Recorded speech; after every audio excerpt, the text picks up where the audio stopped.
I can sit where You can have it.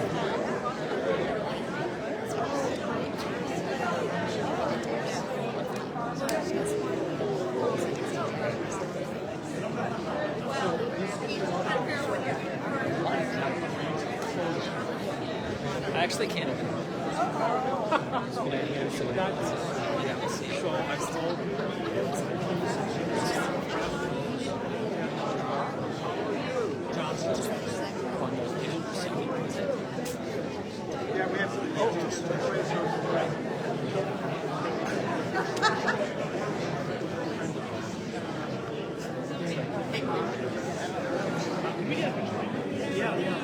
Okay, you guys.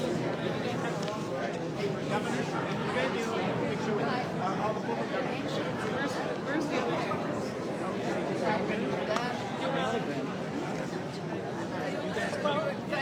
You want me to move it?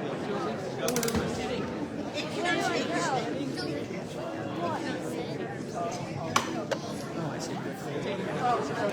Nancy, I just want to say hi. Good to see you. Right. Wow. Wow. Are you going to stick around for a little bit? Oh, yeah. Okay, yeah, we'll visit. You look beautiful. Abby, where's Pippin? He's getting Kleenex. He'll be, I see him, he's right over there. Here they come. Are they coming? Yep, here they come.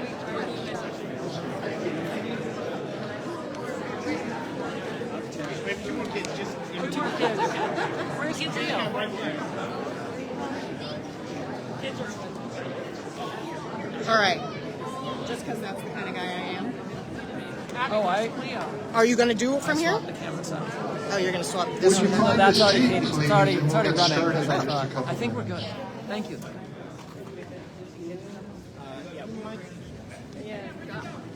They ran away. You don't know where they are. Oh, okay, good.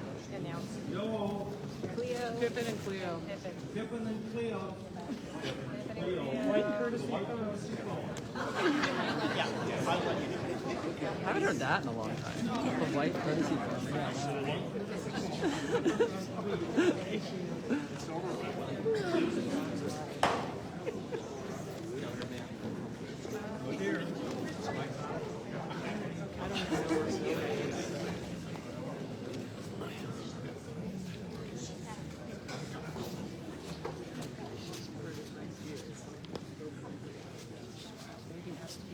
Well, here they come. You see a mother dragging them forward.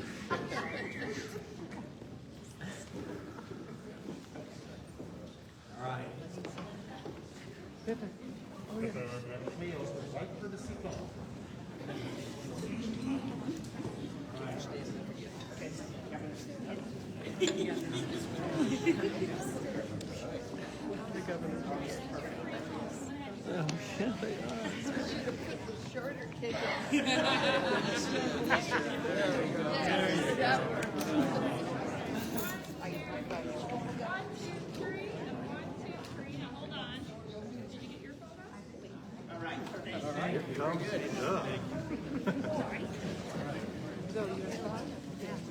Right. We can all go home.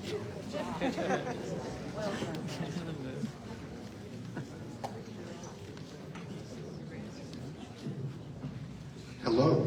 Hello. What a sight. On behalf of the family and some of the closest, dearest friends, it's a real pleasure to thank you for coming from near and wide to help us in the celebration. Many of you here today know about that in your relationships with Bill. And we have a number of folks here who will talk about the ways Bill made their lives richer and fuller. Before we do that, I'm going to do something that Bill would do if he were standing there. All of us know how well and long Bill served the state of Oregon, but this is something Katie reminded me of just a little bit ago. He also had a deep appreciation for others in public service. So whenever he emceed an event that I was at, he would take time to ask for the opportunity for us to thank people who have been and are in elected office on behalf of Oregon. So that's what I'd like to do right now. If you are, or ever have been, the member of our federal delegation in Oregon, would you stand right now, please?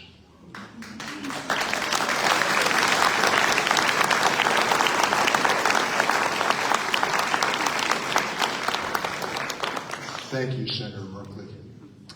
If you are or have ever been a statewide elected official in Oregon, and we've got kind of a slugger's row on this program, would you please stand so that we might thank you?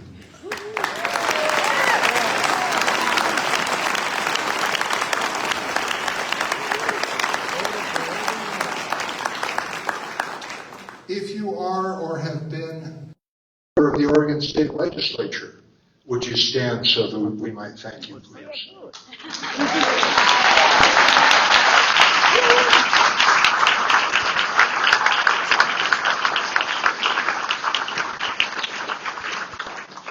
There's some people double dipping on the side. If you are or have been an elected local official in Oregon, would you stand and let us thank you, please?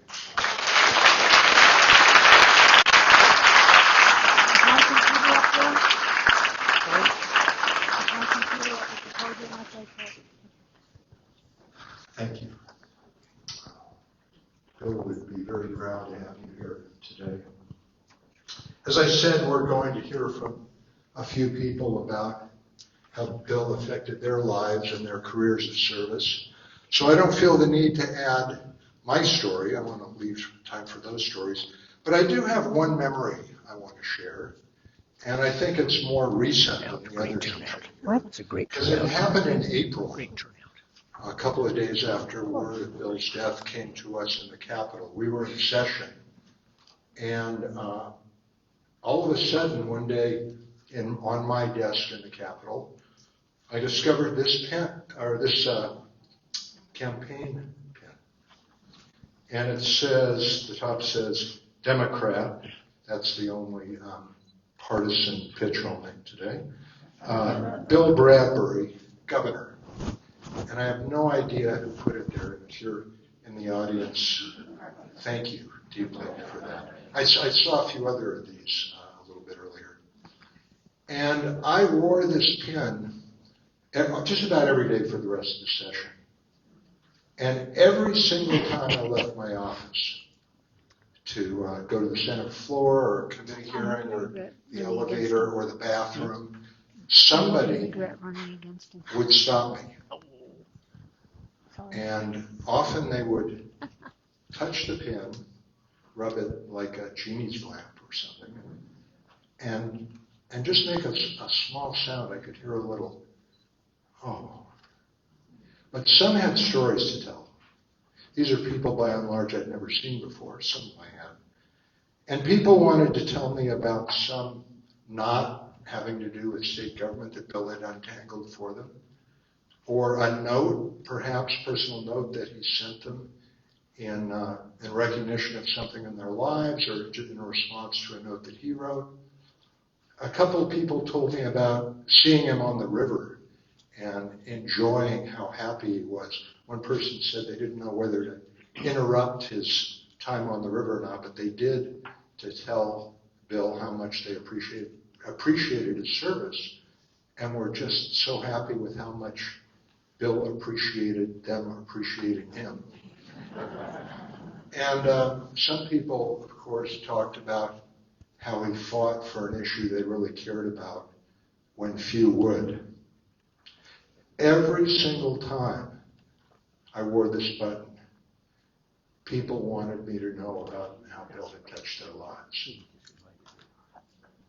What a clear and wonderful marker of a life well lived, a life that mattered.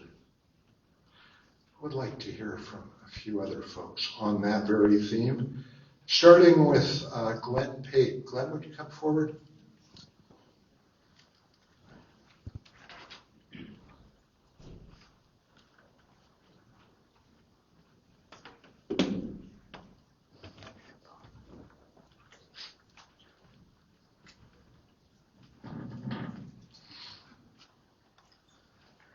I took the easy approach in naming this poem. The title is just Bill. What's a life, after all, but a scuffed satchel stuffed with moments, leaning near the screen door while the laurel leaves rustle outside?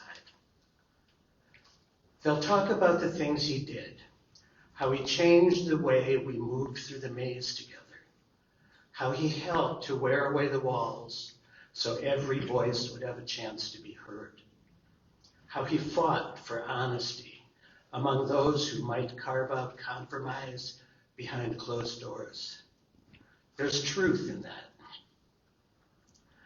They'll talk about the things he dreamed, how he changed the way we cradle our hope, his optimism swimming upstream with a graceful urgency, how he reminded us of what's at stake by pointing to the beauty spread across the landscape, how he believed most people are deserving of trust. There's truth in that. Some of us might simply sit and sift through the times that we remember. A recipe for the most delicious grilled salmon scrawled on the back of an old receipt. His absent-minded chewing on his mustache while chewing on a colleague's new idea. A vacation photo, 2 daughters and their dad posing and pointing playfully in front of a sign describing the indescribable view from where they stood that day. 2 friends locked in a riotous game, beer cans sailing towards makeshift targets while flashlight beams careened off the trees and around a bend the Rogue River roared. Aviator sunglasses and rented wings, confident hands completing the sequence, fuel tanks check, batteries check, to soar above the valleys and the hills. And how many winter storms pummeling the Pacific were weathered in the warmth and kindness of the house near the top of the bluff. His eyes, his smile, his laugh that rattled the rafters. There's something more than true. With luck, it's the way it can all unfold in this cattywampus world of ours. I don't know who that is. Each tick of the clock we share, entering ourselves, and becoming a part of who we are. The wind is settled, and the night grows quiet. We open the screen door, taking the stars. What are lives after all? But stuffed satchels, leaning into each other, abundant with moments, as heavy as gratitude, as light as joy.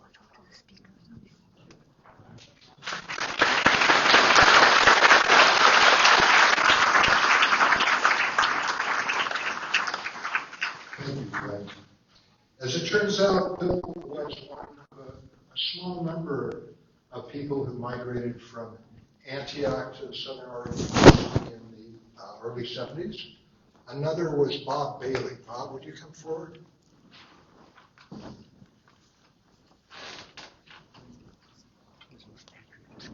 It was the most accurate description of cans.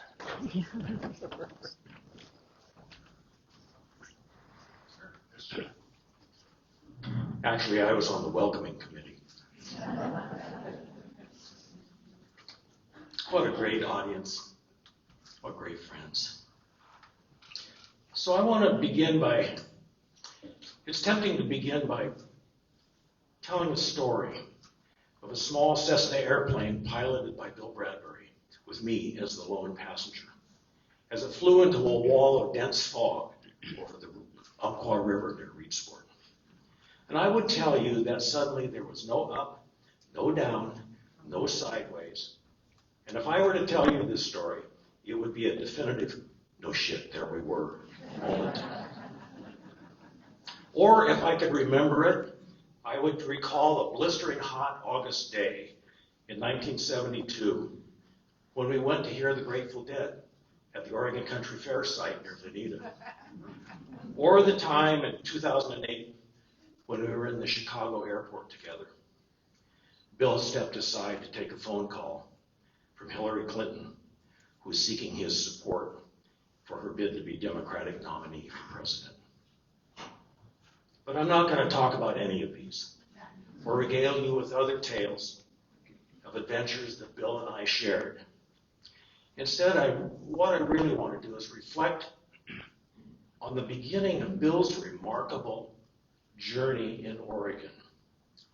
How did it happen that this young man, a kid really, from Chicago, by way of Swarthmore, Pennsylvania, and San Francisco, landed in Coos County, which had to have been like landing on the moon, end up a few short years later in public life and leadership in the state of Oregon, from the conservative, rural southern Oregon coast. What connected the man and this place and his potential? What happened in those first few years that was to set the tone for all those to come for Bill, and as it turns out, for me? So let's talk about the place. Oregon's southern coast is isolated from the rest of Oregon. It is not on the way to anywhere, unless you are driving north or south on Highway 101. It can be a land that time forgot. Even today, when I drive the back roads of Coos County, the only reason I know it is not 1972 or 1942 is the model of the pickups parked in the driveways. I grew up in Coos County, as did my parents. I had a raft of grandparents, aunts, uncles, cousins, and other family members I could never keep straight. But between visiting these relatives, going huckleberry picking or blackberry picking with my mom and dad, or accompanying my dad to far corners of Coos County on floor covering jobs, it's safe to say I knew Coos County. And I had moved back there in 1971 to work for the new county planning department as a cartographer. But in a few months, I found myself the acting planning director. My task was to assist the county commissioners in enacting zoning, a task so politically fraught that only a year before the voters had recalled the entire Board of Commissioners for attempting to do just that. But a 1969 state law, Senate Bill 10, required counties to enact such zoning, or the governor, in this case, Tom McCall, would come do it for them. So even with longish hair and sideburns, I was a county bureaucrat and stood out in a community of seekers, cultural refugees, dropouts, artists, craftspeople, musicians, and others on their karmic road. This was a time of cultural and political turmoil. Richard Nixon was president and running for re-election. The war in Vietnam was in full roar, and so were anti-war demonstrations. The county was still reeling from the country was still reeling from a series of assassinations, including Dr. Martin Luther King, whose I Have a Dream speech Bill had heard a few years earlier in Washington, D.C. Many people, especially young, were seeking alternative, self-defined, creative lives in places off the beaten path, and Coos County certainly was such a place. I had rented an old house on rural property at Bear Creek near Bandon. I met another young man, Bill Marino, who ran a leather shop in Bandon. Soon he was living in his pickup camper on my property that I was renting.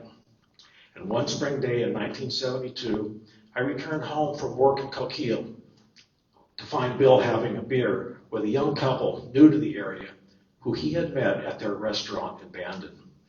It was Bill Bradbury and Betsy Harrison. And from the get-go, we hit it off. Bill was all of 23 years old. I was 27. Now, of course I was taken with him. We all have been. Who wouldn't be with his engaging personality, wide range of interests, huge sense of humor with that amazing laugh? And that Thanksgiving, he endeared me even further by bringing creamed onions to the dinner, which he said was a family tradition. I'd never had creamed onions in my life. But I was most surprised that he was keenly and almost unnervingly interested in my work with the county. The idea of zoning, and land use and what it meant for the community and for the resources and for what we now would call sustainability. As our friendship developed over the months, that became a central theme that continued to interest him. And for me, it was great to have a friend with whom I could talk about my work, the political and technical aspects of my job, because frankly, I had no idea what I was doing, and neither did the county commissioners. And so Bill was a sounding board to help me feel my way. And looking back, his interest in land use and community in Coos County was a lens, a frame of reference through which he learned about and came to appreciate and become involved with in his new home. But Bill had brought another lens with him, one through which to view and connect with the county, and eventually for the county to view and connect with him. And that lens was a portable video camera, which at the time were brand new. He had a Sony Portapack that recorded black and white images onto half-inch wide tapes on little reels that fit in a satchel in a recorder that fit over your shoulder with the camera attached by a cord. Now a separate cord connected to the microphone. His little editing deck was primitive and more or less hand operated. It connected to a 10-inch, get it, 10-inch black and white monitor. And it's hard today to appreciate with the incredible video capability we all have on our phone and our doorbell cameras, but this was technology in revolution. And soon these two lenses converged. The county, and here's the story. The county had been asked to approve a proposal for 330 homes on the hillsides above South Slough, an arm of Coos Bay near Charleston. Residents of the area who had been meeting over the lack of sewers in that area were unnerved by the thought of such a development, but were positively horrified by the proposal for sewage lagoons in the salt marsh along the slough. Remember, this was 1972, and there was no zoning, no land use planning. Oregon DEQ and US EPA were brand new and had not yet adopted regulations. But opposition to the development was fierce, and Bill wanted to understand what the uproar was, and video was a way to learn. So a July day in 1972 found Bill and me in a small boat headed up South Slough with Jerry Rudy, a county planning commissioner who happened to be the director of the University of Oregon Institute of Marine Biology. Jerry explained what we were seeing and pointed out why this estuary was so valuable and what was at risk. Bill videotaped it all at water level. The next day, he rented an airplane in North Bend, flew over the region, and videotaped it from the air. Back in Bandon, we talked about what the message the video should deliver and what the point of it was, and then what images to use. Then he went to work with his little editing deck and created a short black and white video about South Slough, about 10 minutes long, which he ended with Joni Mitchell singing, "Don't it always seem to go? You never know what you've got till it's gone. Pave paradise and put up a parking lot." So a month or so later then, in early September, Bill and I drove to Florence to show this video to a meeting of the Oregon Coastal Conservation and Development Commission. The OCC in DC, as it was known, had been created by the 1971 legislature to write a plan to protect the Oregon coast. Concerns over Oregon's estuaries, as voiced especially by Governor McCall, had been a primary reason the legislature created this commission. One of the OCC and DC members was Bob Junker, a Coos Bay Port Commissioner who had grown up on South Slough and who was involved in the citizen group opposed to the development on the slough. He introduced Bill, who showed the video on the hotel's TV set, and then a vigorous discussion ensued. And in the end, OCC and DC members voted unanimously to urge Coos County to reject the development, which the county did some weeks later. So beyond this immediate outcome, the video shone a spotlight on South Slough and made this remote area known to people who had never seen it before. We could not have known, Bill and I, that within 2 years, and after much effort by many people, and a bit of luck, A big part of South Slough was designated as the nation's first national estuarine sanctuary under the then brand new Coastal Zone Management Act. And we would never have dreamed that 25 years later, Bill would be Secretary of State and a member of the State Land Board, which owns South Slough as a National Estuarine Research Reserve. But at the time, we were pleased and somewhat amazed by the reception to the video and the effect it seemed to have. He was eager to find another project. We soon decided that he should create a video to explain and illustrate the new zoning ordinance that I was working on. The county commissioners had seen Bill's South Slough videotape, liked what they saw, and were happy to get any help they could on this politically touchy ordinance. And amazingly, a postcard came from Southwestern Oregon Community College in the mail, and it was seeking proposals for projects to use new communication technologies to help public understand and participate in natural resource issues affecting their community. Well, manna from heaven. Bill jumped into action and landed a small grant to produce the zoning video. I had previously organized community groups all over Coos County to get input from landowners on the proposed zoning ordinance, and he attended several of these far-flung meetings in Powers, Lakeside, Bridge, Allegheny, and other places, and videotaped the discussion and scenes of property owners gesturing and pointing to the county assessor maps while swapping stories. Over the next few weeks, he drove the nooks and crannies of the county, videotaping scenes of various land uses and interviewing landowners and residents he had met at the community meetings. Then he sat down and created a program in black and white, about 30 minutes long, that in many ways demystified the zoning ordinance and cast it in terms people could understand. So in fall 1973, the local TV station, KCBY, agreed to broadcast the video as public service programming. It was a hit. It was a hit with the public and the county commissioners. And a little over a year after arriving in Coos County, Bill was helping to shape the future and his own. This zoning video attracted additional funding from OSU Extension Service for a longer, more in-depth video about the future of land use in Coos County. And to make this video, Bill returned to many of the people he had met: a sheep rancher east of Myrtle Point, a dairyman up Stock Slough near Coos Bay, third-generation family of loggers near Myrtle Point, fishermen out of Charleston, business owners in Bandon, and many others. He and his video friend from Antioch, Steve Christensen, toured the county, interviewing these people, and on repeated visits, they came to know Bill and to trust him. The resulting hour-long video entitled Common Sense was shown at a dozen town halls in communities throughout the county, and you'll see some photos from that over in a little publication over on the table. There was no narration. Bill let the voices of the people speak for themselves. At each meeting, Bill would play the video and then lead a discussion in response. And those discussions were videotaped and then edited into a program later broadcast on KCBY TV. But by the end of this process, Bill had become a personality in the county.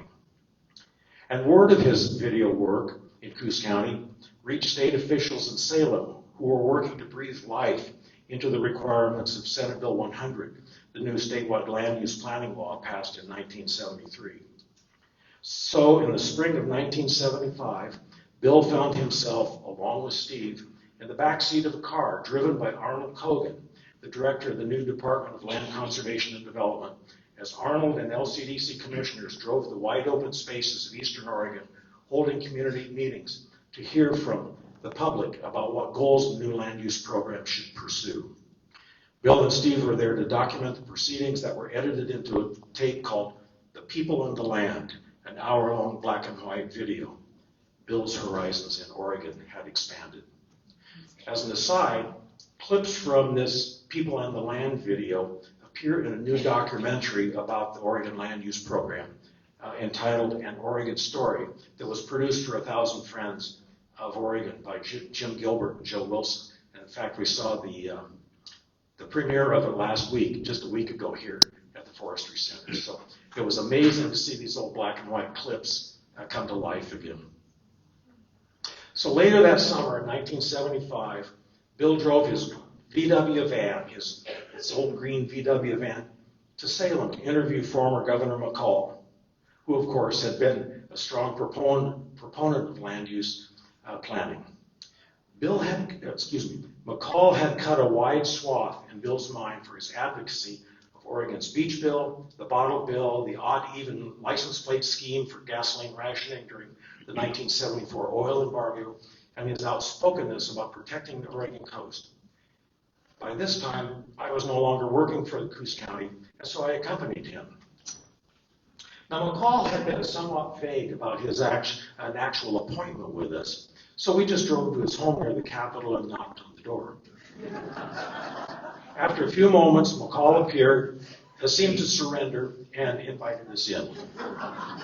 It was a memorable moment as we sat around the dining room table. Here were two tall, affable men, both television journalists, storytellers, in their adopted state of Oregon. One was a former Secretary of State and Governor. The other would someday be Secretary of State and a candidate for governor. Both would leave enduring legacies in Oregon. The next day, we drove to a grass seed field south of Albany, where we found State Representative Hector McPherson, a chief sponsor of Senate Bill 100, on his tractor working the fields. Standing under a hot sun next to the tractor, the plain-spoken farmer talked with Bill about what had compelled him to propose this law, why it was so important, and what he hoped it would accomplish. In retrospect, I believe that these two interviews were foundational to Bill's future aspirations for public office. They showed him that the political process was accessible and could, in fact, affect Oregon's futures in ways that resonated with his own convictions. So by mid-1976, I had moved to Salem to work for the new statewide planning department, but Bill remained in Bandon and joined KCBY in Coos Bay as a newsman, where he came into their homes several times a day. Now, about this time, he formed his own video production company he dubbed Local Color, using new color video recording and editing equipment. And inspired by his prior interviews throughout Coos County, he wanted to use this video to capture stories of local people who he found doing interesting, creative, and colorful things. So he scoured Coos County, Douglas County, Coos County, Curry County for people and stories, and eventually cast his net into Eastern Oregon, Washington, and Idaho. And even though these video stories always ended with, "This is Bill Bradbury reporting," they were always about the people in the story, not about him. And today, if you go online to YouTube and search for Bill Bradbury, Local Color, you will find many of these video stories. One of his reporting adventures for Local Color was to Roseburg, where he interviewed a young emergency room physician who had just been elected to the state legislature. His name was John Kitzhaber. Rings a bell. Bill told me later that that interview first planted the seed of him running for office. After the interview, Bill had thought, if he can do it, I can do it. He meant that as a compliment. So you're responsible. That Local Color, while fun, did not really pay the bills. And so Bill moved from KCBY in Coos Bay to KVAL in Eugene, where his news broadcasts reached all of southwestern Oregon and beyond. He moved to Portland in early 1979 as a newsman at KGW-TV, the same station where Tom McCall had worked. His news stories came into homes all over Oregon. On a personal note, in November of 1979, while he was living in Portland, Bill accompanied me to the hospital to attend the birth of my son, Jules, actually to hold my hand, who years later worked on Bill's political campaigns before himself being elected to the Oregon legislature. By the end of 1979, now with two daughters, Abby and Zoe, he resolved to return to Bandon and run for the Oregon legislature. He sought out Peter Toll, longtime friend with political experience, to be his campaign manager.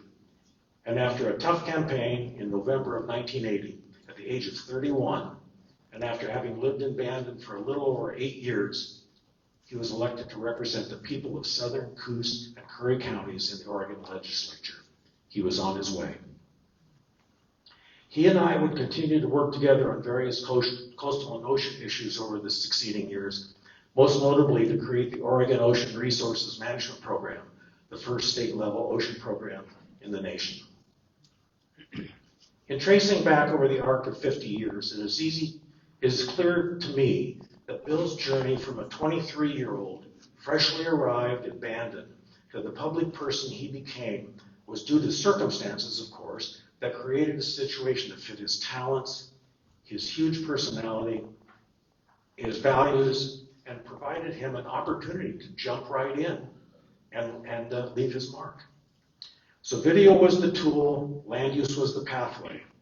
In his early years in Oregon, but Bill, ever the seeker, was not content with the way things were. Sometimes in a reflective moment, he would say, "Ja, und?" Meaning, there must be more than this. What's next? So seeking public office and engaging so fully with various issues were his way of seeking the Ja, und. For Bill, public office was about being able to serve the people and address the issues of his community, which over time expanded from Coos County to Oregon and eventually the entire planet. Oh yes, about that airplane situation. Bill calmly looked at his instruments, pointed the nose up and into a high right-hand turn to head back up the river away from the fog. As we banked, I glimpsed at the forested mountainside dropping away and sighed with relief. Moments later, we were in sunshine looking down on the fog-shrouded river, and the little airplane buzzed back to Eugene, where we took a taxi to a hotel, drank a few beers to celebrate our escape, and stayed the night. Next morning, we flew back to North Bend before the fog formed. The weather was just fine. We landed safely, no sweat. And that Grateful Dead concert in Veneta, well, Google it and you will find a link to Sunshine Daydream, a film about the concert, as well as various YouTube recordings. Apparently, it was a great concert.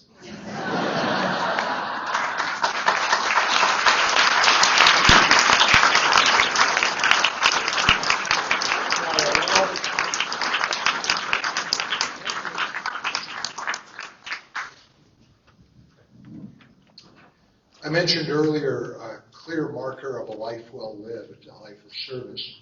And we have a very, very clear marker here in the room today in the presence of former Governor Barbara Roberts, former Governor Ted Kuligowski, former Governor John Kitzhaber, and Governor Tina Kotek. Will you join me in thanking them for joining us?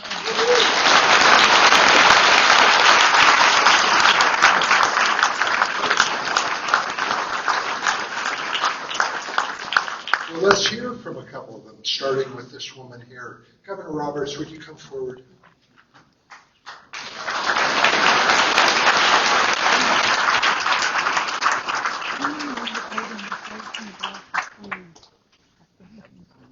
Good.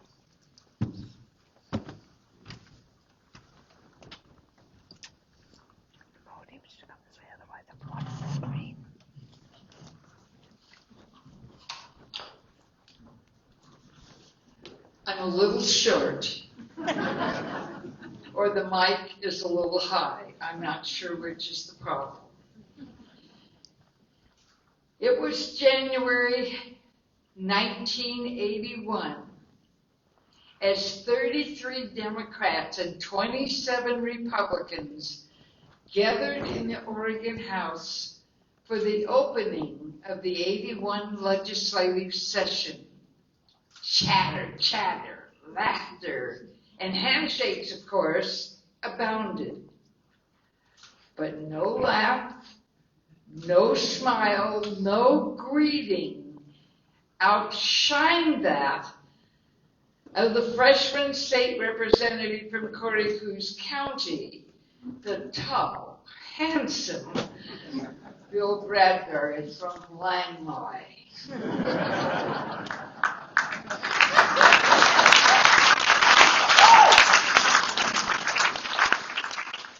9 other freshman Democrats joined Bradbury that long ago opening morning, including 6 new women representatives.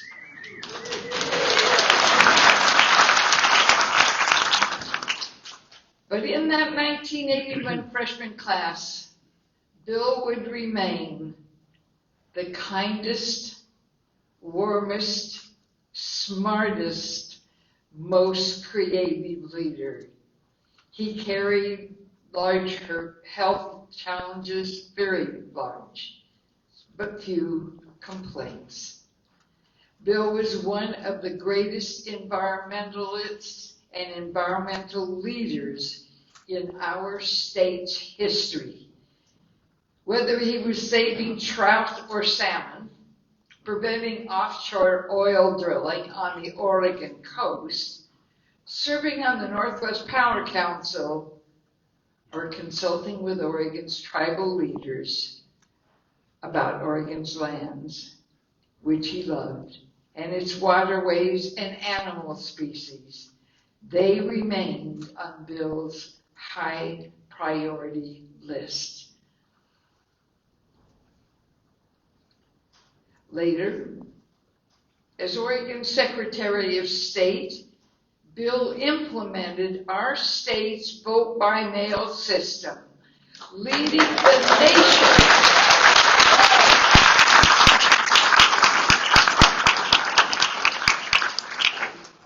the nation in that innovative and vastly improved voter turnout opportunity.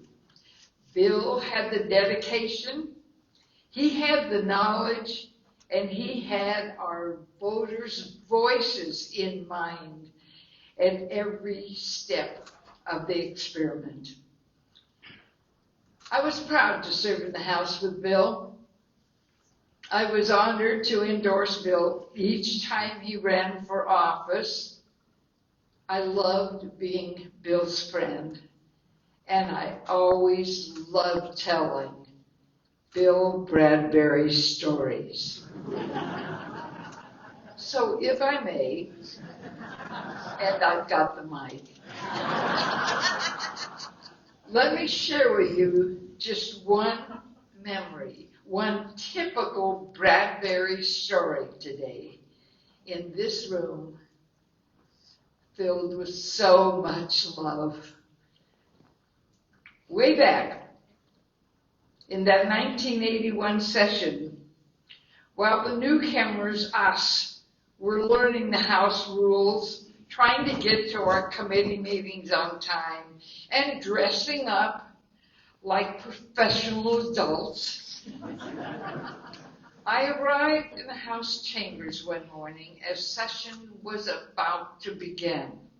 There was a small cluster of members kind of gathered around Bill's desk. As the crowd began to thin, I was able to see what had attracted the group.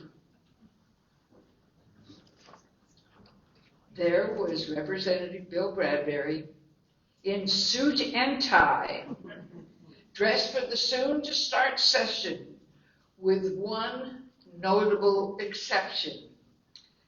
Bill wore a cap on his head, with one side featuring a large fish head, and the other side showing a large green fish tail.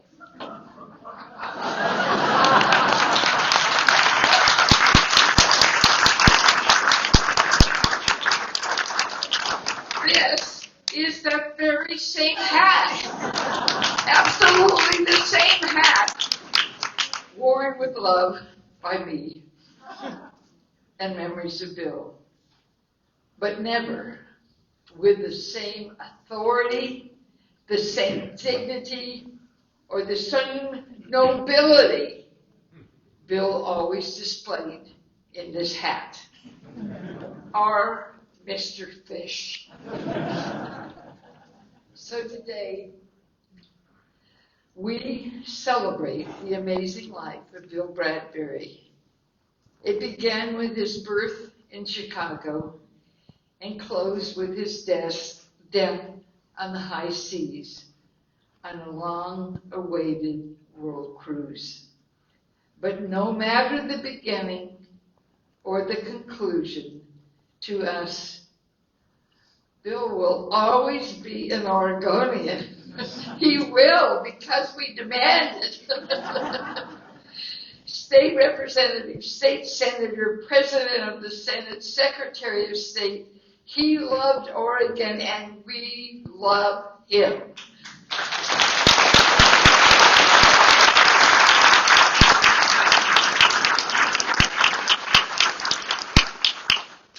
A leader for our times, an example for Oregon's future, husband, father, leader, friend, and always, always our brother.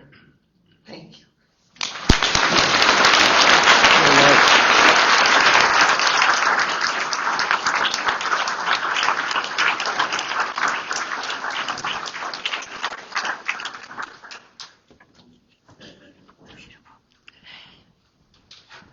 Governor Roberts, I think I'd seen a photo of the day he wore that hat, and I think he was also wearing this tie.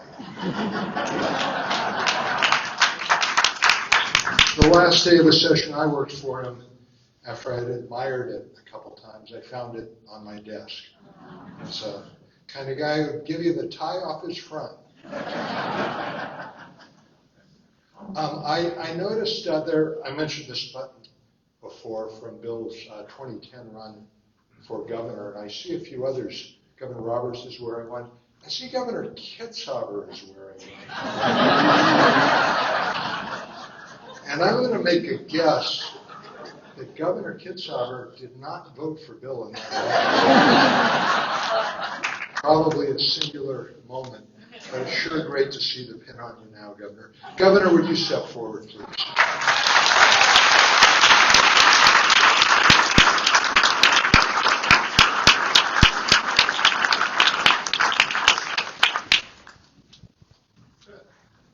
May come as a surprise to you, but Katie's been reminding him of that about every 5 minutes.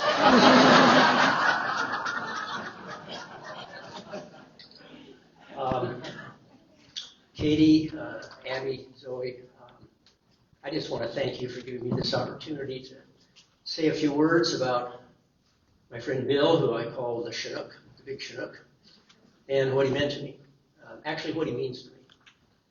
As you just heard, I first met Bill in the fall of 1979 in the restaurant of what was then the Windmill Inn, just off I-5 in Roseburg. And I had just was finishing my first term in the state legislature, and Bill, in fact, was as shocked as I was that I managed to defeat an incumbent Republican in Southern Oregon. And he did, in fact, say, well, I figured if you can do it, anyone can. He did say that, had that big infectious grin on his face. And I said, well, you're absolutely right. You should run for the legislature. And he did the next year, and that was the year that I got elected to the Senate. And that was the beginning of a friendship that's lasted over 40 years. He was my best friend in the legislature. We'll come to that in a moment. He was majority leader when I was Senate president. We were partners on the Oregon Plan for Salmon Watersheds, our first instrument public water right. And of course, Bill was the mastermind behind Oregon Watershed Councils. He was a passionate and dedicated public servant, had a huge heart and a huge spirit. I miss him. I miss him very much. We're here today, of course, to have a celebration of Bill's life, and that's as it should be, because no one celebrated life more than our friend Bill Bradbury. I'm sure there's also a sense of loss in the room. I certainly feel it. But at the same time, I have this sense that he never really left. And I think all we have to do is look for him. And that's what I want to talk to you about this morning. So the first picture that you saw was the one that captured sort of our public lives, and I think it sort of captured the joy and the satisfaction we got from serving the interests of Oregon together. But this other picture, this one that, this picture here, that picture, I think, captures the deeper level of our relationship. This picture was taken on the Rogue River in the mid-1980s.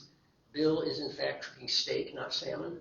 And he always insisted on a bottle of pick-a-pepper sauce that he would administer with his hands onto the steak while they're on the grill.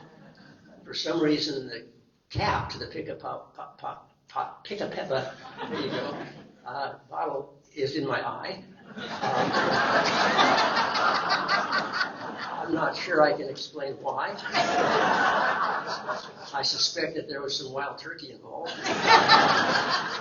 What was left out by our first speaker, who gave an astonishingly accurate description of the Rogue River Cans game, is that it was fueled by wild turkey.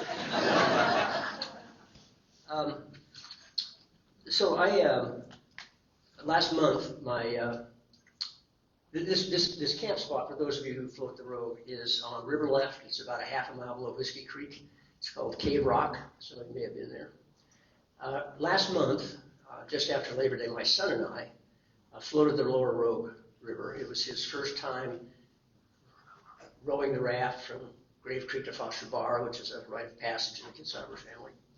And we camped at this spot intentionally because I knew that I was going to be speaking here today, and I was looking for a bit of inspiration. So I dedicated that first evening on the river, to telling my son about my friend Bill, the Big Chinook. And this is what I told him. I told him that Bill and I both loved wild salmon, and we loved rivers. We love salmon because the life of the salmon is dedicated to the future. It's all about nurturing and sustaining that which will come. And salmon spend a lot of their lives swimming upstream, but always with a clear and unshakable purpose. And some of them, who are lucky, get to the gravel beds where they were born and plant the seeds of tomorrow.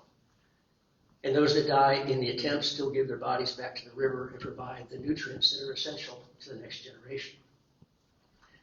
Bill spent a lot of his life swimming upstream against a whole variety of adversity that most of us can't even imagine, always with joy and great good humor, but also with an unshakable, clear purpose of his own. And that was to make Oregon a better place and to, in his own way, to plant the seeds of tomorrow. And I think that we would all agree that this journey was a spectacular success in that regard. We loved rivers, I told my son, because rivers, like each and every one of us, are at the heart of this endless cycle, as old as the universe, as young as the mists chased up the canyon wall by the morning sun. Bill and I, and some of you in this room, I'm looking at a few of them right now, had the great good fortune to raft the great rivers of the Pacific Northwest. We rafted the Rogue and the Umpqua, the Mackenzie, the Santiam, the Deschutes, of course, Snake River through Hell's Canyon, and the Middle Fork of the Salmon. I spent a lot of nights sitting on a beach with Bill down in some canyon with a brilliant canopy of stars overhead and the sound of crickets and frogs and the murmur of distant rapids in the air. And in those magic places, we could feel what I think only a river can teach, something that words can't describe, and that's the spirit and the essence of who we are and our relationship to the natural world and our relationship to one another. It's something intangible, but yet palpable. It's ancient, but young and new. And it's the sense of awe that comes from a connection with all that was, and all that is, and all that will be. I want to read you a short quote here from a book called Stronghold by Tucker Malarkey. It's a book about wild salmon. And here she's describing watching sockeye salmon spawn at the very headwaters of Bristol Bay. Flowing in slow, calm, rain-stippled channels, salmon were everywhere, both spawning and dying. The boundary between life and death here was blurred to the point of disappearing. I realized that this was where the biomass that fed the ocean began, where nutrients from decaying salmon flowed out from rivers and streams and were carried north by the ocean currents. These frigid waters held the ocean's richest soup, where whales and seals and orcas fed. Salmon fed here too, and with their next migration returned the nutrients to the land to start the cycle anew. The sentence I want you to hold on is this one. The boundary between life and death here was blurred to the point of disappearing. That boundary is a human distinction. It's an artificial construct, not necessarily a real one. And I think Bill understood that. When I think of Bill, I don't think of public policy. I don't think of elections. I don't think of politics. I think of the flash of a silver body in the roar of Rainy Falls. I think of the raw power of Blossom Bar. I think of an osprey cutting the surface of the water like a knife and rising into the evening air with a trout in its talons. I think of an otter tracing a V across the surface of the water at dusk, a barren camp, wood smoke at dawn, and the cry of an eagle echoing down the canyon. All those things are Bill. We just need to look for him.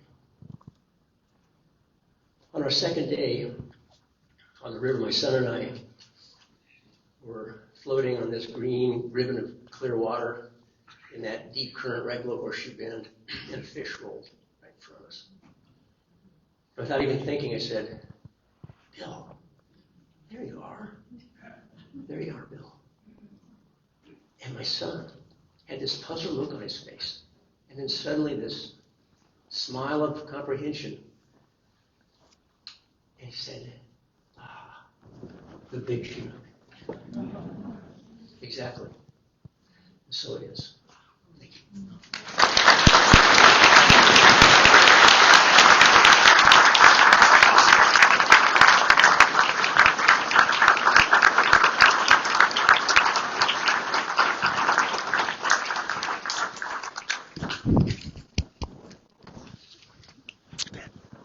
Would Promise King of the League of Minority Voters come forward?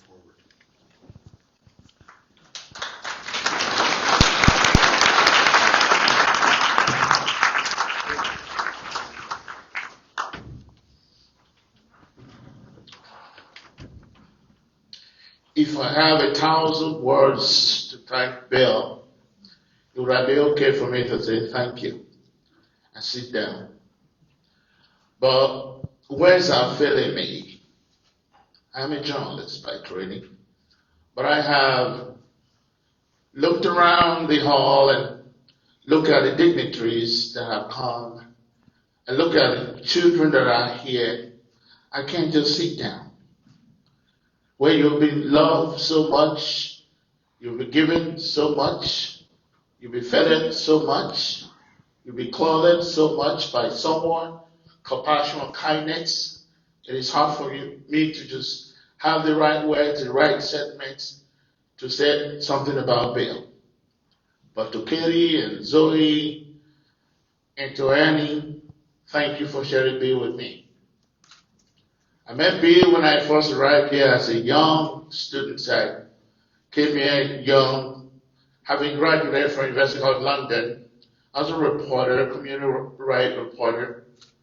And I smile every time because I wanted to belong, even if I didn't want to smile. I kept that smile in my face because I want to win friends. I want to be accepted. So when I met Bill, I said, why are you always smiling? What is the secret? Can you tell me? I said, Bill, you know when you are a stranger and you are an immigrant in a foreign land where you're not known, where your profile is not known, you smile to win friends. He said, you know what, my friend? Do not smile again. If you don't want to smile, my smile will be enough for us. Woo-hoo!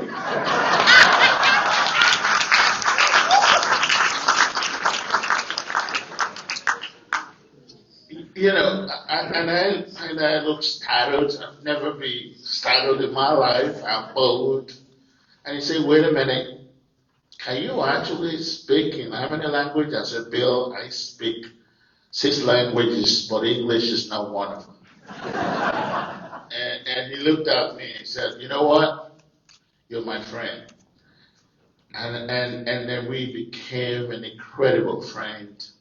when he was running for governor, and then he always, who do you like? I said, I like John because he's smart. And who do you really like? I said, I like Barbara because I covered her as a reporter. Here's what I like Barbara. Barbara was bold and he could give it to those men and help himself. Bill looked at me with a big smile and said, you're dangerous. He said, by the way, you know I'm a minority, right? I said, why? He said, I'm on a wheelchair. How many of minorities you have? You, black, me on a wheelchair, so two of us. We got to go out there and get more minorities to this field.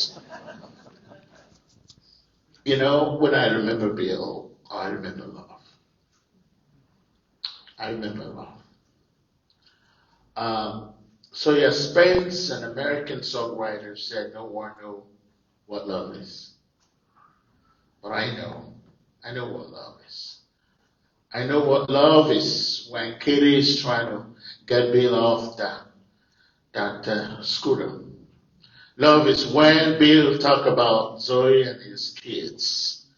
Love is in Bill's eyes, his heart, the way he relates, his idea of public service. And when I heard from Katie that Bill has passed in a love boat, I said, love is Bill. Bill really, for me, was someone who gave and gave, even to the unlovable like me, to the unwanted like me, to strangers like me. He gave me a pathway. When I founded the League of Minority Voters, I called it. It's a promise, whatever you do, I don't care, but be a good Democrat. That's my essence. That bipartisan stuff that I see, you and I have to talk about that. And Katie will not be there. I said, why, Bill? He said, because I know Katie will defend you. And I asked Bill, how do you convince the other side that it's okay for everybody to vote? He said, when you find the answer, let me know. And this was when Bill was Secretary of State working on a Help America Vote Act. I love Bill. Bill was a brother I never had, a father I never had, a friend I never had. It was because of Bill, our conversations, that I look back, how do we get minority voters involved in the process in ways that unite our aspirations? So that's why I founded the League of Minority Voters to the legacy of B. Bradbury. B was not to be hoarded. You can't hoard him. B was to be shared. We share B because it was ours to give. We give him because he's the best to give. Thank you.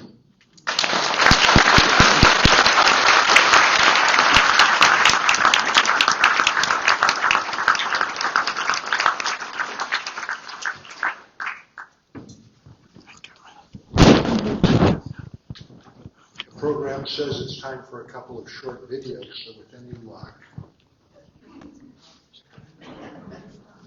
So we need to move the podium over. Let's move the podium over so people can see the video. Probably.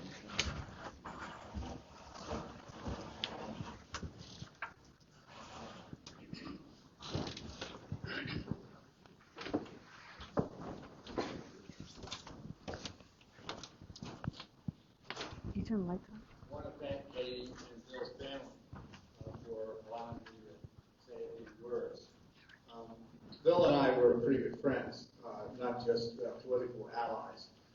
He endorsed me when I ran for president, and I endorsed him when he ran for governor, and neither one of us won, which was too bad for both of us, but I like to think that we both did make a big difference for the country. Bill especially made a really big difference. He was the first Secretary of State to successfully get mail ballots put on the debt for Oregon and then for the rest of the country. And that way, his big contribution is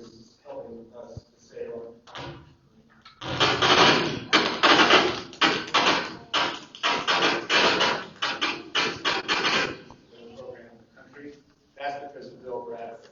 So it's just, it's a real loss for the country, not just for me personally. The other thing I want to say about Bill is that I thought was really extraordinary is he was always upbeat, he was always a lot of fun, even in the later years when his illness really became more serious and more restricted. He's a very decent human being, and that carried with him right from the very first time I met him, which was more than 2 decades ago, all the way, I'm sure, to the end. So my condolences to Katie and the Bradbury family. I really appreciate this opportunity, and I guess I deserve condolences myself, as I think I've lost a great friend. Lights down.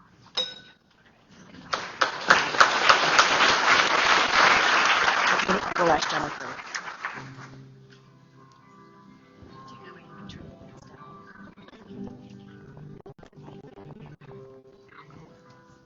Sound up. Sound up.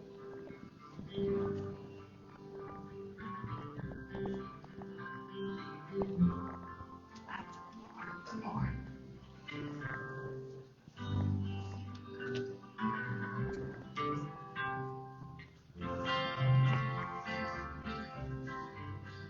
Bill Bradbury lived his life with joy, optimism, and unyielding commitment to the people of Oregon.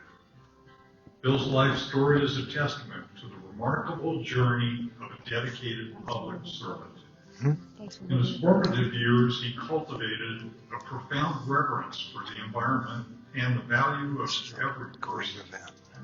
Bradbury's unwavering dedication to these principles transcended political boundaries, earning him the respect and admiration of Oregonians. Bill Bradbury's legacy is not just one of political achievements. Those who met Bill loved his warmth and upbeat positive energy. He wore many hats: reporter, chef, explorer, loving partner, devoted father. He also had an unforgettable laugh. The world got a treat when William Chapman Bradbury III was born, May 29, 1949, in Chicago. His big sisters loved him and the way he engaged with the world. In 1958, he and his family spent the summer in Seattle. Bill marveled at the way the sunshine rose up on Mount Rainier to the east as the sun set in the west. On the trip home, a tragic car accident in Montana killed his parents and injured Bill. His uncle, aunt, and cousins in Pennsylvania welcomed Bill and his sisters into their home. He was elected to his first office, class president, in 1964. His campaign slogan was, "Don't get ill, vote for Bill." In 1965, he chose to move back to Chicago to live with his sister, Joni. He attended the University of Chicago Lab School for his junior and senior year of high school, and he pursued early passions for journalism and photography. Later, while attending Antioch College, he studied communications and was arrested at a protest opposing the Vietnam War. As part of Antioch's work-study program, Bill went to San Francisco in 1968. He worked at KQED, a public TV station covering many stories and learning to use state-of-the-art video equipment. In 1972, at age 21, Bill received a small inheritance and moved to Bandon, Oregon with his sweetheart, Betsy Harrison, and bought a restaurant. He also supported himself with his video project, Local Color. He traveled all over Oregon to create documentary stories about rural Oregonians and politics. Bill also worked as a news anchor and reporter at KBAL and KCBY. Betsy gave birth to his two beloved daughters, Abby in 1976, and Zoe in 1979.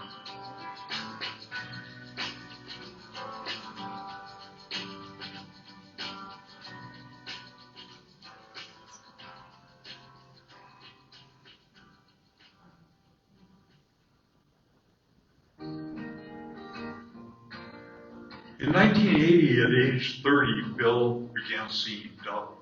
He learned he had multiple sclerosis. Despite the diagnosis, he ran for state representative and won. He was reelected in 82. An energetic lawmaker, he sponsored the Salmon and Trout Enhancement Program, which encouraged citizen involvement in salmon restoration and was enacted into law. In the next session, he sponsored legislation that established small business development centers at Oregon's community colleges. Both programs are still alive and well today.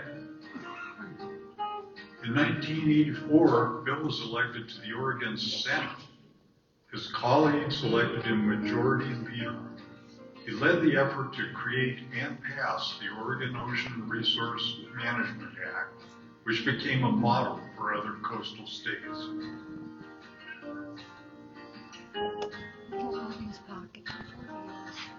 Bill married the love of his life, Katie Iman, in 1986, telling her, "You're delightful. I want more." In 1993, he was elected Senate President, presiding over one of the longest sessions in Oregon history. Republicans took the Senate majority in 1995, and Bill left to form For the Sake of the Salmon, a nonprofit that brought a wide cross-section of stakeholders to the table and encouraged salmon recovery. The surprise resignation of Phil Kiesling led to Bill's appointment as Oregon's Secretary of State by Governor John Kitzhaber in 1999.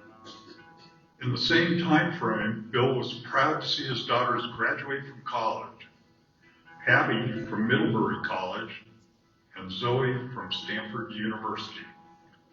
As Secretary of State, Bill implemented the first in the nation vote by mail. It's recognized as one of the best voting systems in the nation. He also made campaign finance more transparent and available online. In 2006, Bill was one of the first 50 people trained by Al Gore to present information about climate change developed for the movie An Inconvenient Truth. He delivered over 500 presentations about climate change to audiences across Oregon, mostly to young people. In 2008, he celebrated the marriage of his younger daughter, Zoe. In 2010, he was appointed as one of the 2 Oregon members of the Northwest Power and Conservation Council. He was proud to support energy conservation and to promote alternative energy like wind turbines, all while working to recover salmon in the Columbia River watershed. 2010 was also the year that his daughter Abby gave birth to Pippin, his first grandchild. Bill was thrilled to become a grandpa. The next year, Zoe gave birth to a daughter, Cleo. Bill spent many hours playing with the kids. In 2014, just after Christmas, Cleo's little sister arrived. Uma, what a present. Bill would take the grandkids for rides on his Segway and play games at the farm every summer as they grew bigger. In September 2016, Abby gave birth to Jules, Pippin's little brother. Abby, Jules, and Bill so enjoyed making apple cider together. The long-standing family tradition of making homemade apple cider in the fall now involved 3 generations of Bradburys. Throughout his life, Bill enjoyed being outside in nature. It was where he felt himself, where everyone and everything was part of a boundless spirit. He delighted in traveling, running rivers, sailing, cooking, eating, camping, and taking in the world. He even got himself slathered with mud from the Dead Sea. Just like you remember him, smiling at you when he came into a room and saw you. In his retirement, Bill served on the board of the GEOS Institute to build community resilience to climate change. He was the board chair of Washed Ashore, a project that creates art using trash collected from the local beaches to call attention to the global plastics crisis. In January 2023, he and Katie started a trip around the world, cruising from San Francisco south to Antarctica. From there, going up the east side of South America, then over to Africa, and down to Cape Town, South Africa. Bill left us while on the east coast of Africa. Many say he left us at the top of his game, exploring the world, traveling with his love, eating good food, and having a great time. Bill was enthusiastic, engaging, and generous. A champion of democracy and protecting the earth. He was also an incomparable husband, father, brother, grandfather, and friend. Throughout his life, Bill's irrepressible spirit drew others to him. It was a joy to be with him. His curiosity and adventurous spirit were always present and active, along with his deep love of food, both cooking and eating. He had an unabashed love of life and exploring the natural world. Underlying Bill's love and joy was his deep belief in the worth of every person and his eagerness to spend time and know another's life story. His awareness of injustice, especially in regard to race, inspired his commitment to take action in personal interactions, day to day, and with others, to help change the systems that created injustices. Bill lived life to the fullest, every day, and until his last day. May his spirit continue to inspire you.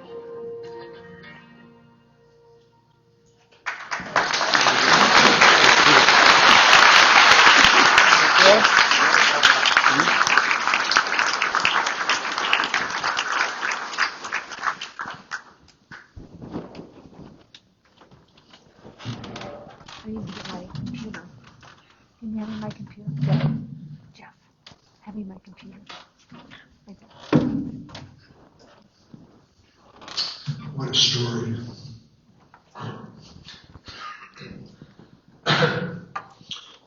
Zoe and Abby, it was terrific, excuse me, to see you in your various years. And I think we're going to hear from Zoe in just a moment. Now though,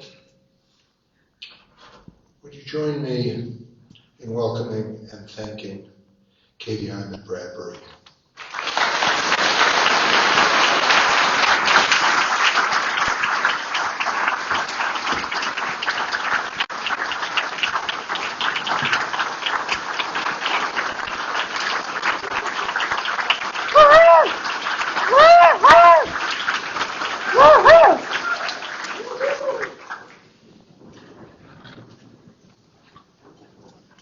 My first dream with Bill in it after he died was the night before I left to come here. Bill was on a hospital bed, a gurney, in my dream, just like he was one of the last times I saw him after he died. And then he got up, he got dressed in a nice dark blue suit and wanted to go.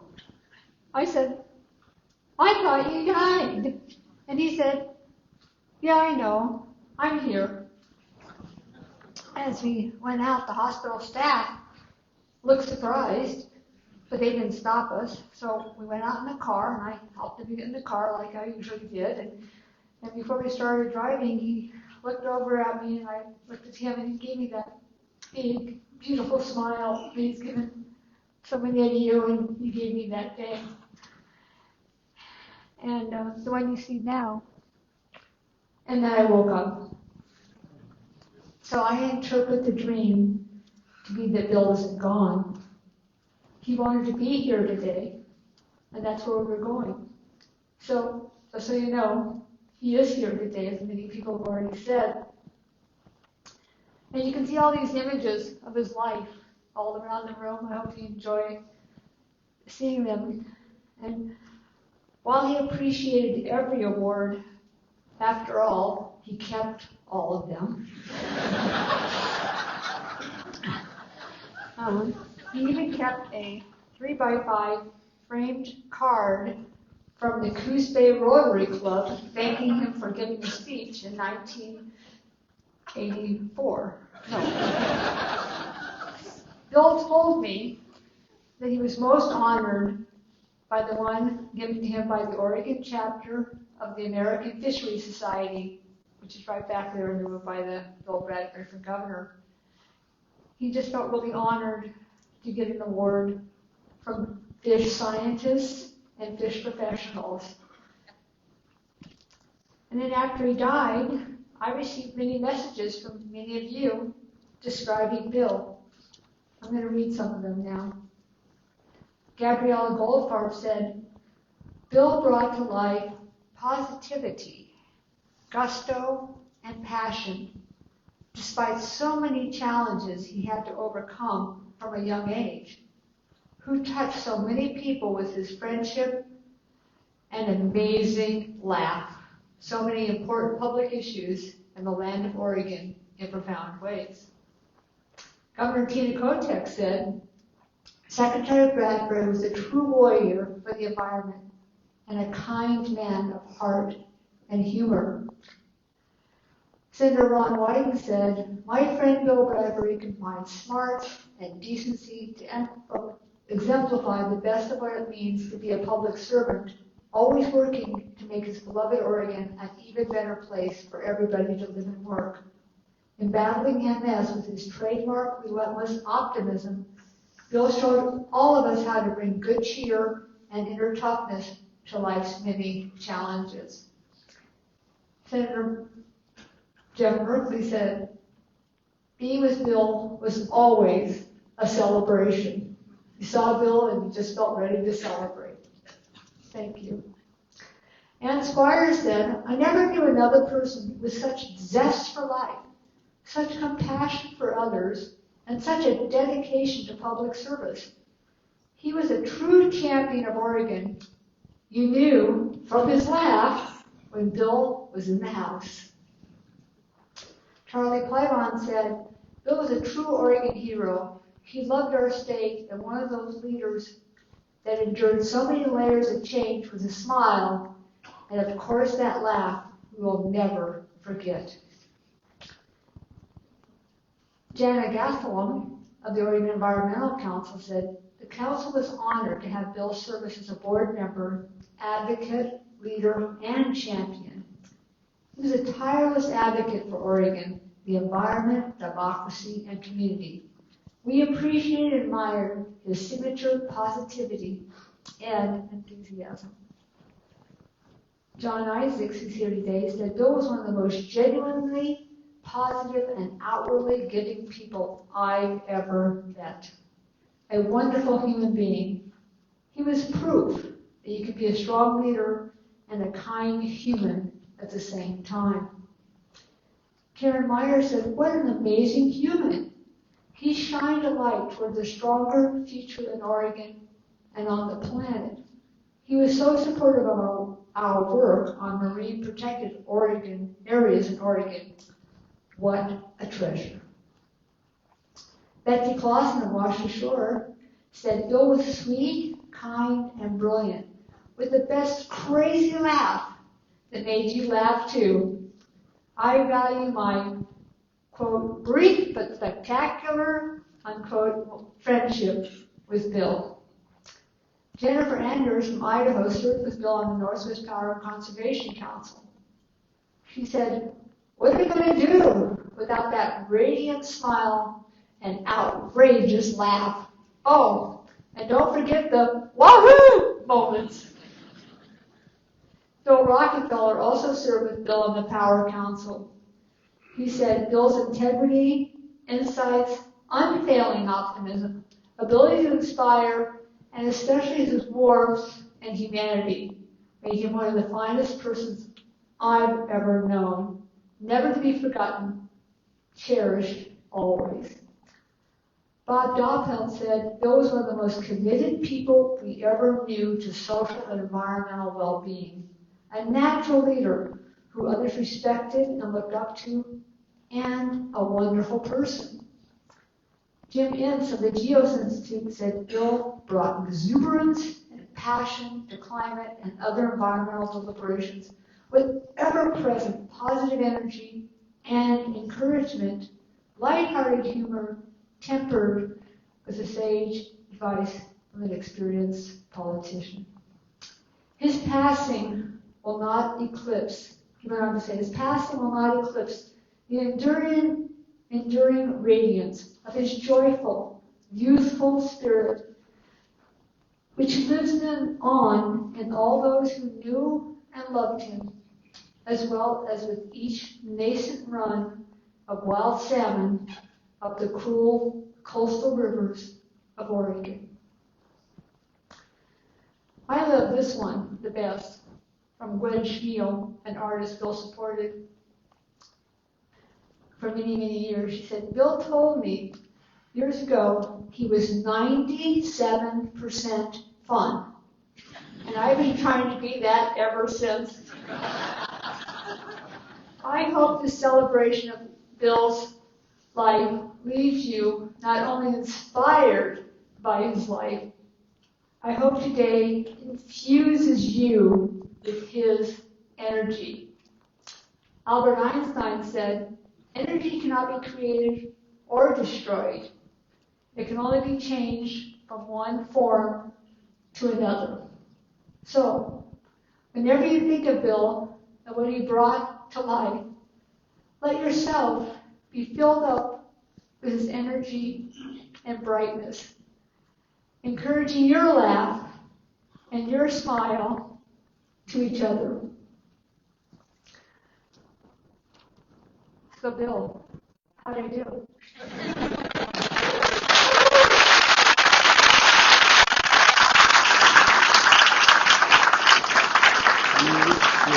Great.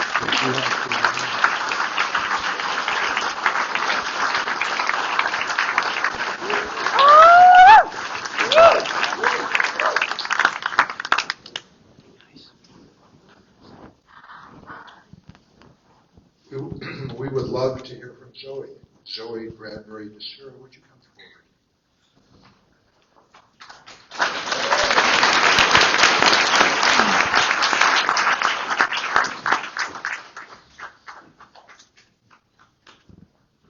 Nice standing ovations, I thought. Very nice standing ovation.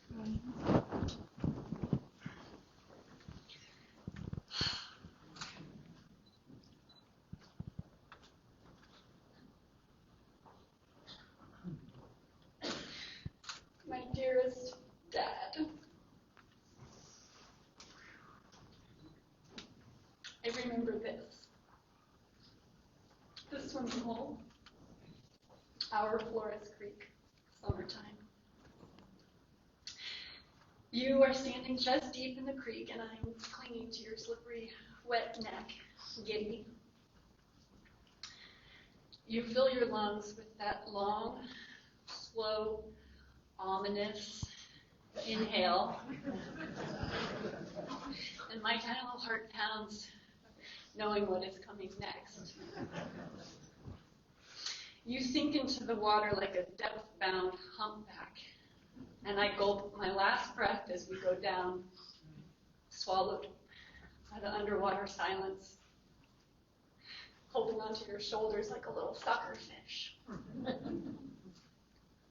Inside me there is glee, panic, glee, quickly becoming panic, panic, panic as we go deeper.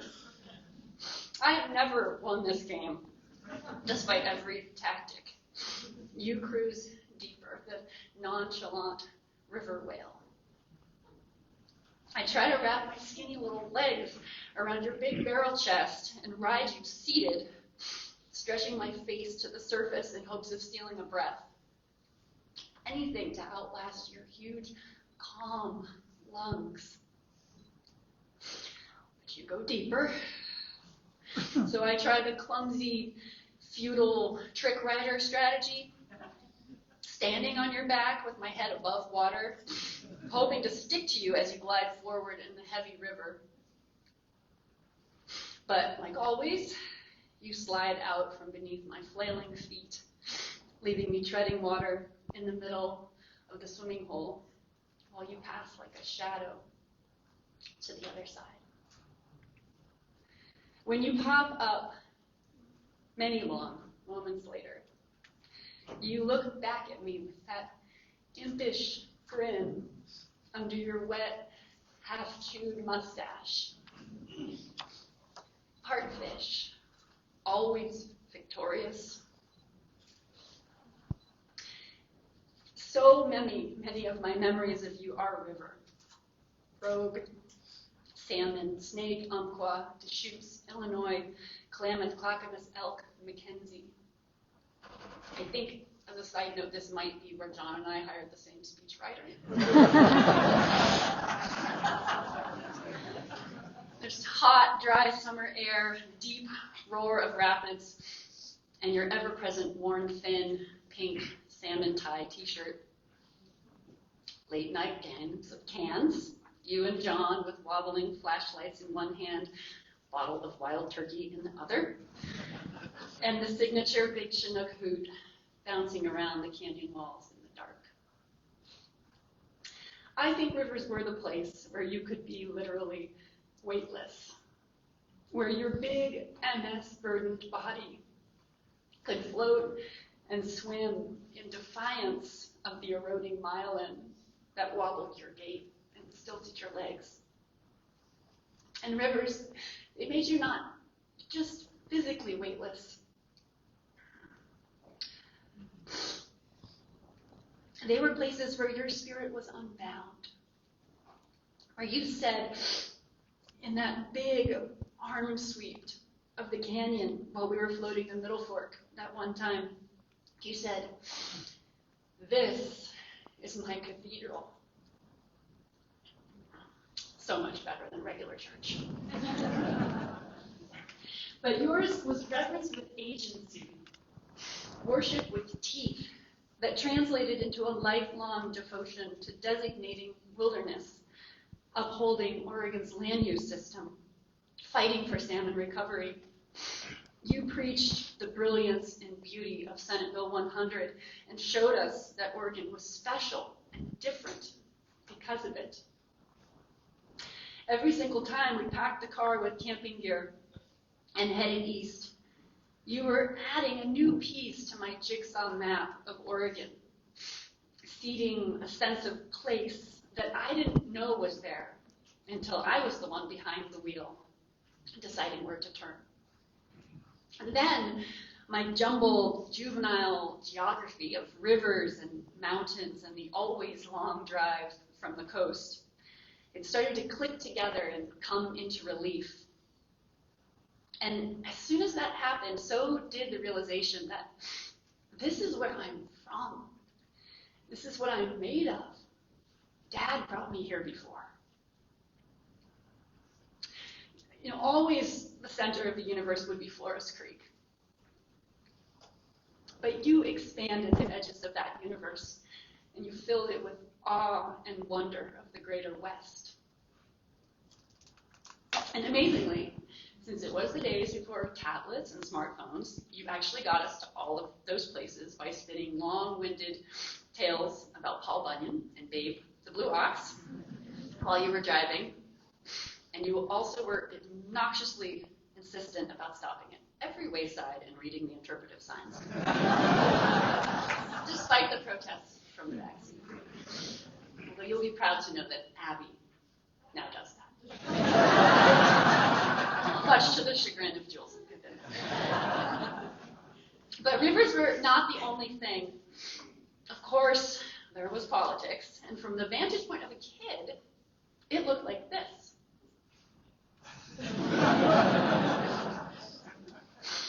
Sweaty backs of thighs sticking to the overstuffed leather chair at your heavy wooden desk on the Senate floor. One chair for 2 girls, a butt cheek and a half each, trying not to fidget or fight in our dress-up clothes as we stare cross-eyed at that carpet.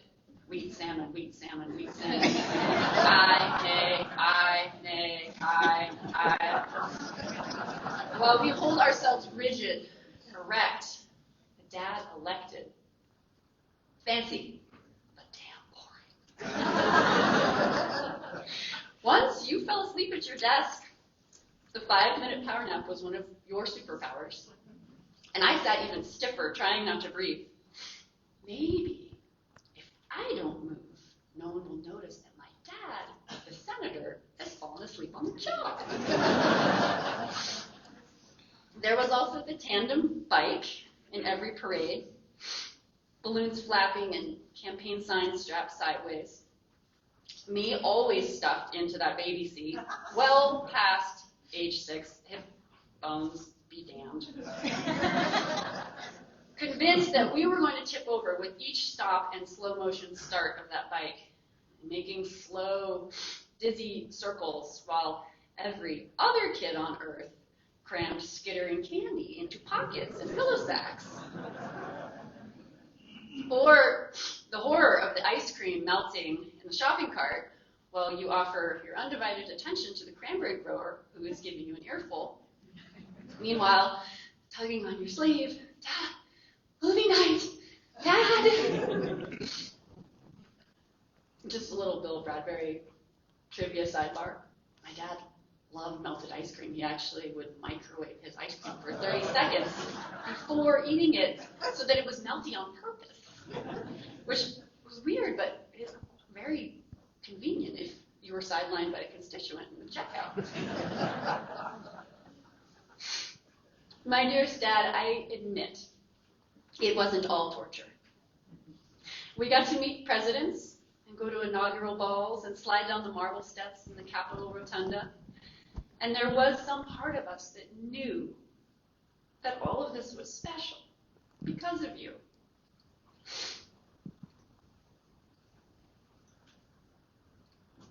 As kids, we lived with the constant fact that we had to share you with the public because you were theirs too. A public servant in the truest sense. You gave that cranberry farmer your all, your ear, your big warm smile, your time on a Saturday evening at the grocery store, and your tenacity to get hard things done for him.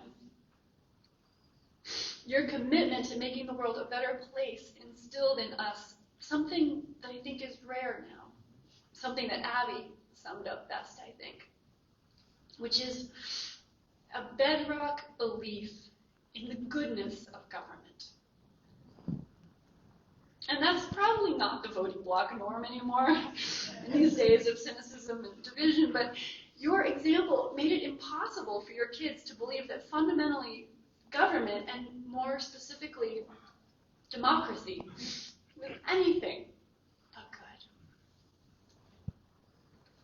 Do you remember that headline from when you were Senate President? The quintessential consensus builder? That's when I learned what the word quintessential meant, and I remember being proud that you were the reason for the vocab lesson. You had that dazzling ability to connect with people, and how you always had energy for the 24/7 meetings and galas and constituents and hoopla and fundraising. It was a marvel to me, but Aunt Joni made sense of it. She said, your dad got energy from all of that. She said he was energized by a life of public service. And that was an aha moment for me. And it also actually sparked a funny idea. So yesterday, the whole family sat down together at the Kennedy School and collectively endeavored to take the Enneagram personality test on your behalf. Kind of absurd. It's 2010, weighing in on 144 forced answer questions to determine the nature of a dead man. We ordered a round of beers first. But we relied on good old democracy, your favorite, one person, one vote, majority rules. And an hour and a half later, we had our result. It turns out that you, Bill Bradbury, are a 7, the enthusiast. To quote what 7s are probably the most enthusiastic, extroverted, and outgoing type of Enneagram. They are the kind of people who make ordinary life into a celebration. They anticipate the future, virtually licking their lips. This is quoted from the Enneagram Institute. Licking their lips as they foresee the delicious possibilities that await them. But 7s do not just think about the future, they get out there and actually make it happen. They live their dreams by throwing themselves into action and putting their plans in motion. With their energy and enthusiasm, they get things going. And if they suffer a setback or disappointment, 7s bounce back with resilience and renewed energy. Very little keeps them down for long. It was immediately clear to the entire family that we had totally aced the test. There was always a part of me that imagined I might follow in your political footsteps, or thought I should. But apparently your love of food rubbed off a lot more. It was, after all, your favorite thing, and the thing that we spent more time doing together than anything else. Concocting the Christmas paella, whipping the hollandaise for eggs Benedict on Easter, and making a to-do about just every other meal in between. And you had this ridiculous habit as we finished eating. You would, without fail, lean back in your chair and smack your lips, gusto, and proclaim, "I think that was the best meal I've ever had." For decades, I would smirk at this, because how could every meal be the best meal? Like, doesn't that just dilute the greatness of the truly great meals? It took years and a meditation app to realize that you were actually a Jedi master of the present moment. Like a black belt Buddhist. No past, no future, only the now. And the now happens to be this big bowl of homemade pasta puttanesca. So it's nirvana in the form of noodles. I mean, if that's not enlightenment. My dearest Dad, last month I took a trip to the Wallowas. I loaded up my horses for a week-long wilderness pack trip, and I couldn't believe our luck. The porcini mushrooms were popping like crazy on the heels of that Labor Day rain we got, and we ate panfuls of sautéed porcinis every night. I thought of you. You would have loved it. I had stashed a palmful of your ashes in my saddlebags. And on a sublime, still day, I carried you to the top of Eagle Cap. I found a nook for you under a determined little pine tree, looking out over Glacier Lake, a place I would have loved to have gone with you if your legs would have been willing. I sat there with you in the top right corner of our little Oregon jigsaw map, looking out over peaks and lakes, and I marveled at how your bones and the decomposed granite looked one and the same, merging. You, now a part of the beautiful Oregon that you loved so much.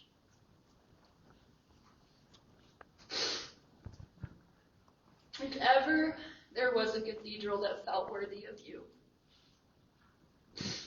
there we were, at the top of the world.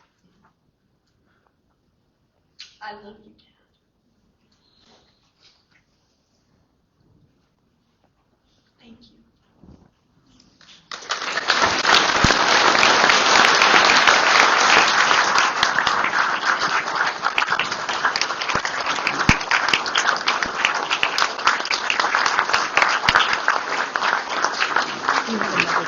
call you later. You have to go. That was amazing. If any of you were ever lucky enough to have my dad call you on your birthday and leave you a message, I hope you saved it, because it was likely him singing you happy birthday. And it was no doubt the worst, loudest, most off-key rendition of happy birthday that you've ever heard, but probably also the most enthusiastic and heartfelt, and also absolutely devoid of any self-consciousness. He was tone deaf to the core, and yet he sang unabashedly. It's not at all unlike rafting the Grand Canyon when you can barely walk, or clamoring for climate action when it was political suicide. A lot of people wouldn't risk it, but if you're my dad, you went for it with gusto. To hell with Middle C. So, in the spirit of my dad, we're going out with a song. It's a Quaker tune, and one that we always sang at Thanksgiving in Chicago with our aunts and uncles and cousins, the whole Bradbury clan. And all of them are here today. So I want to invite all of them up right now. And if you're a shy singer like me, this is a moment to find your inner Bill. And Right, very you're gonna lucky give me a for all mic. of us, I married a man from a long line of opera singers, so he's going to take the mic. Come on up,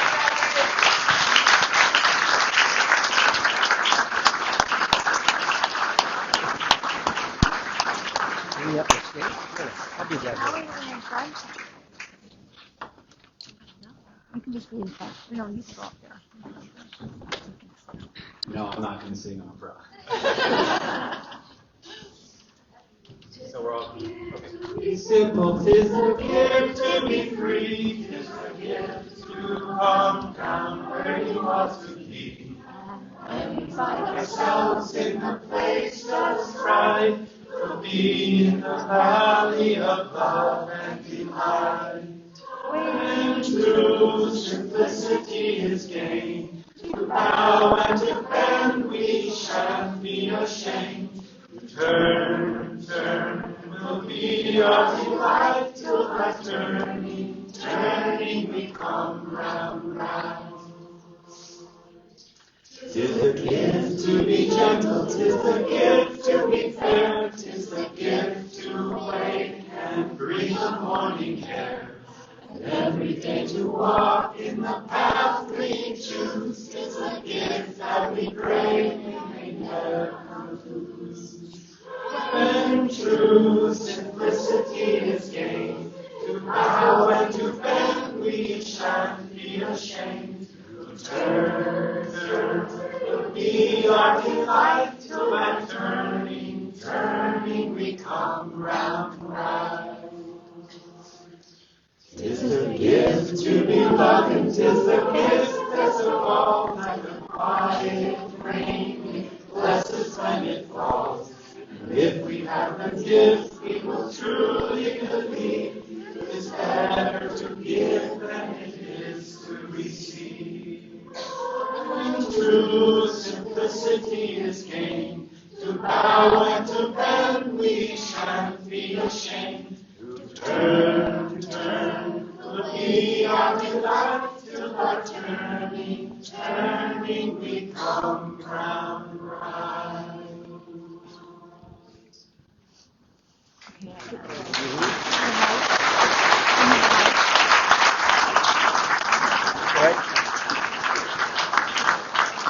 Okay, everybody, we're going to give Bill a woohoo on 3. 1, 2, 3. Woo! And another one. One more. Okay. Okay, woo! Your march is just so beautiful, so beautiful. Oh my God. Yeah. Thank you so much for joining us and Thank making you this so much. even more special. We have a delightful reception we hope you'll join before you leave for some more visiting and celebration of Bill. Thank you.